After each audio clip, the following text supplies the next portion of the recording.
हाँ जी, आपने भी लग्जमबर्ग वर्क वीजा अप्लाई करवाना है, वो भी सिर्फ 1.5 से 2 महीने के अंदर और बिना एम्बेसी में बायोमेट्रिक या सबमिशन के। हाँ जी, ऐसा ही कुछ हुआ है। एक कैंडिडेट है जिनकी मुझे कॉल आती है 2-3 दिन पहले।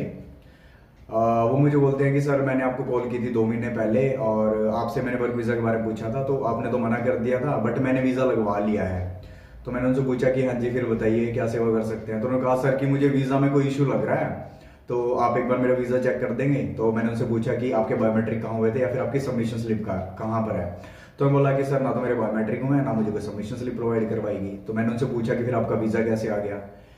कह रहा सर आया है, आप एक बार चेक कर दो। मैं क्या इसमें चेक करने वाली बात ही नहीं है भैया, बिना बायोमेट्रिक के इंडियन पासपोर्ट होल्डर को किसी शेंगन कंट्री का वीज़ा मिल कैसे गया।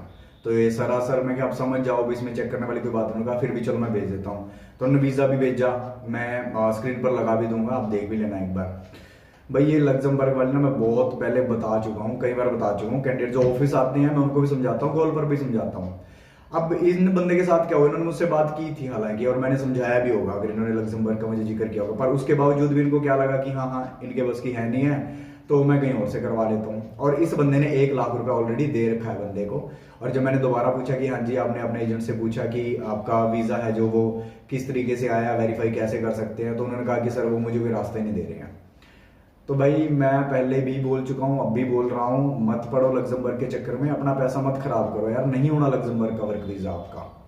और ये तो जनरल सी चीजें हैं, आप ये देखो कि शेंगन की कोई भी कंट्री है, अगर आपको कोई डायरेक्टली वर्क वीजा प्रोवाइड करवा रहा है, कोई कॉन्ट्रैक्ट लेटर नहीं, कोई वर्क परमिट नहीं, आपके एम्बेसी में बायोमेट्रिक नहीं हो रहे या सबमिशन नहीं हो रहे, डायरेक्टली आपका वीजा आ रहा है बस, तो समझ जाओ कि झोल है। तो बेटर है कि जब भी आप वीजा अप्लाई करो भाई, तो पहले वेरीफाई कर लिया करो कि जिनसे करवा रहे हो वो जेन्युइन है या नहीं है, या फिर जो प्रोसेस वो बोल रहे हैं क्या वाकई वो प्रोसेस है भी है या नहीं है, या फिर उनकी सर्विसेज कैसी हैं, पहले जो काम हुआ है या किसी के साथ फ्रॉड या स्कैम तो नहीं किया उन्होंने।